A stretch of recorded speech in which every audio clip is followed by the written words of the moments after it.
Irmãos, só que é muito perigoso. Paulo fala assim: eu não fui enviado da parte de nenhum homem, não. Eu sou enviado da parte de Jesus Cristo e por Deus, que o ressuscitou dentre os mortos. Irmãos, isso fica muito abstrato. Como é que você sabe que alguém realmente é um apóstolo? Como é que você sabe que alguém realmente foi enviado por Deus? Porque não tem credencial, não tem testemunha, né? Então, graças a Deus que Deus, né? Eu leio muitas vezes, porque esse é um princípio importante, né? Deuteronômio 18, certo? Deuteronômio 18.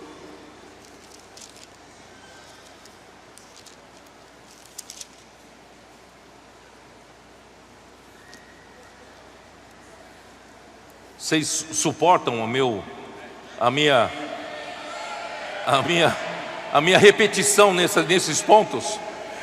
Porque isso precisa ficar claro para nós, né? Então, no capítulo 18 de Deuteronômio, versículo 15: o Senhor teu Deus te suscitará um profeta do meio de ti, de teus irmãos, semelhante a mim, a ele ouvirás. Quem é esse homem? É Jesus. Aí versículo 18: suscitar-lhes-ei um profeta do meio dos seus irmãos, semelhante a ti, em cuja boca porei as minhas palavras, e ele lhes falará tudo o que eu lhe disser, tudo o que eu lhe ordenar. Irmãos, um enviado de Deus não fala as suas próprias palavras, porque ele é um enviado, é um mensageiro de quem o enviou. Então, quem é enviado vai falar apenas a palavra de quem o enviou. Então ele não falará suas próprias palavras, mas em cuja boca eu porei as minhas palavras, e ele falará tudo o que eu lhe ordenar. É uma ordem, eu vou ordenar, ele vai falar. De todo aquele que não ouvir as minhas palavras, que ele falar em meu nome, disso lhe pedirei contas. Então Jesus, ele é o profeta, mas esse mesmo princípio é estabelecido para todos os profetas, todos os enviados. Aí você vai dizer: como é que eu vou ter confirmação de que né, Paulo era verdadeiramente enviado de Deus? Então aí no versículo 21 diz: se disseres no teu coração, como conhecerei a palavra que o Senhor não falou? Sabe que quando esse profeta falar em nome do Senhor, e a palavra dele se não cumprir, nem suceder como profetizou, esta é a palavra que o Senhor não disse, com soberba a falou o tal profeta, não tenhas temor dele. Vamos transformar isso no sentido afirmativo. Então, se essa palavra que o profeta falou em nome de Deus se cumprir e suceder conforme ele profetizou, então esta palavra é a palavra do Senhor, que o Senhor falou. Irmãos, Paulo foi enviado por Deus, e tudo que ele falou se concretizou. Tudo que falou sucedeu com sinais e prodígios. Irmãos, ele é confirmado como o apóstolo, como um enviado de Deus. Ó Senhor Jesus.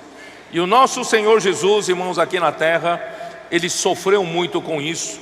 Ele era verdadeiramente o profeta enviado por Deus, mas os judeus não o receberam. Eu tenho vários versículos para mostrar que Jesus era o enviado de Deus, mas eu vou só ler um versículo, Atos, João, né? João 6, 29. Evangelho de João 6, 29. Ó Senhor Jesus. Respondeu-lhe Jesus: a obra de Deus é esta, que creiais naquele que por ele foi enviado. Irmãos, quando você crê no enviado de Deus, como os tessalonicenses creram no enviado que era Paulo, irmãos, a obra de Deus foi executada. A palavra opera eficazmente em quem crê.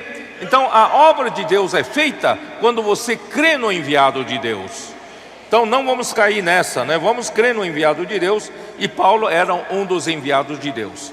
Lá em 2 Crônicas 36, eu li várias vezes, né, nas últimas mensagens, Mas vamos ler outra vez, 36, 15, 16, 2 Crônicas 15, 16. O Senhor Deus e seus pais, começando de madrugada, falou-lhes por intermédio dos seus mensageiros. Quem são os mensageiros? São os enviados, são os apóstolos. Então, mensageiro é um apóstolo é um mensageiro. Então, ou um profeta, né? O Senhor mandou os seus mensageiros, que o Senhor mandou os seus profetas, porque se compadecera do seu povo e da sua própria morada.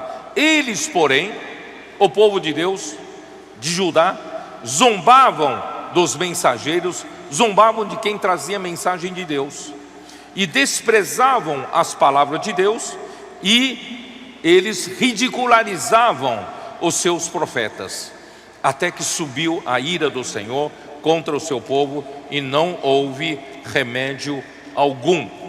Por isso, irmãos, por isso que em Atos 7, 51 a 52, né, Estevão fala: vocês são de dura cerviz, sempre resistiram ao Espírito Santo e perseguiram os profetas e mataram os que anunciavam a vinda de Cristo, que os judeus traíram e mataram a Jesus. Por isso, irmãos, Paulo é apóstolo não da parte de homens, nem por intermédio de homem algum, mas por Jesus Cristo e por Deus Pai, que o ressuscitou dentre os mortos. Portanto, irmãos, um verdadeiro apóstolo não é enviado da parte de homem algum, nem por intermédio de homem algum. Ele não está a serviço de nenhum ser humano, ele está a serviço de Deus. Ele não está a serviço de nenhum homem, ele está a serviço de Deus. Paulo foi enviado por Jesus Cristo, pois o evangelho que ele anunciava não é segundo o homem, mas é mediante revelação de Jesus Cristo. Se é por Jesus Cristo, também é por Deus Pai, que o ressuscitou dentre os mortos, para fazer a vontade de Deus por meio dos seus enviados. Irmão, como ele é enviado de Jesus Cristo, ele tinha que falar as palavras de Jesus Cristo, mas como Jesus Cristo falava com ele? É por meio da revelação. Por isso, irmãos, hoje os apóstolos de Jesus Cristo, né, tem que falar por meio da revelação.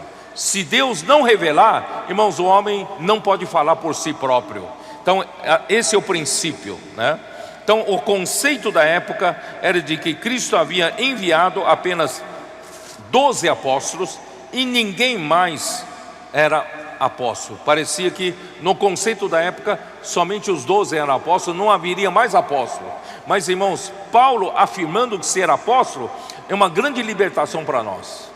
Nós saímos desse paradigma que só são apóstolos os 12 apóstolos. Não haverá mais apóstolo depois desses 12 apóstolos. Não, Paulo quebrou esse paradigma para mostrar que Deus continua, Jesus Cristo continua tendo seus enviados, seus profetas entre nós, né? E Hebreus capítulo 1, versículo 1, vamos dar uma olhada. Eu estou correndo um pouco para terminar, tá? Como sempre, né? Eu sempre tenho muita coisa para falar. Hebreus 1, versículo 1. Havendo Deus outrora falado muitas vezes e de muitas maneiras aos pais pelos profetas. Deus do Antigo Testamento falou de muitas maneiras, né? Falou de muitas maneiras, falou aos pais, mas por meio dos profetas. Deus usa os profetas para falar ao seu povo. Nesses últimos dias, que são esses últimos dias? É no Novo Testamento. Nesses últimos dias, Deus falou pelo Filho, a quem constituiu herdeiro de todas as coisas, pelo qual também fez o universo. Portanto, irmãos, hoje, quem está falando conosco é o Filho. Quem está falando conosco é o Senhor Jesus Cristo. Então ele usa os seus enviados para falar segundo a revelação de Jesus Cristo. Então no Velho Testamento Deus falava por meio dos profetas, no Novo Testamento Deus fala por meio dos seus apóstolos, por meio dos seus profetas, tá? Então isso é um ponto que tem que ficar muito claro.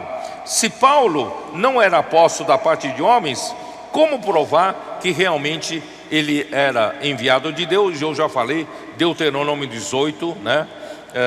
Deixa claro isso. E o autor foi Paulo, autor dessa epístola foi Paulo. Ele fez questão de mencionar, dá uma olhada, versículo 2: e todos os irmãos,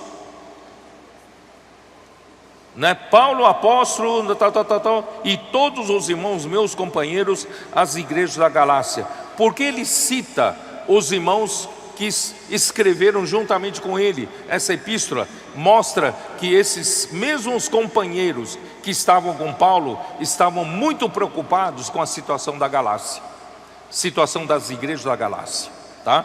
E aqui diz, o Senhor Jesus, vocês me toleram mais um pouco? Eu ainda não cheguei no versículo 4, né? Ó Senhor Jesus. Aqui fala, e todos os irmãos meus companheiros, as igrejas da Galácia. Vocês sabem por que esse termo igreja está no plural? Vocês sabem por quê? Porque a Galácia é uma província. Galácia é uma província do antigo Império Romano e possui muitas igrejas. Por isso a Bíblia é muito precisa nisso. Quando fala da igreja em uma cidade, está no singular. Quando fala das igrejas que estão em uma província, ele usa plural. As igrejas da Galácia, as igrejas da Judéia, as igrejas, né, da Macedônia, as igrejas de Acaia. Mas quando ele fala a igreja em Jerusalém, você nunca viu as igrejas em Jerusalém. É a igreja em Jerusalém, a igreja em Antioquia, a igreja em Corinto, a igreja em Tessalônica, sempre no singular. Então aqui é aquele princípio que eu disse da unidade, da prática da unidade. Em cada cidade a igreja é praticada como uma só igreja, né?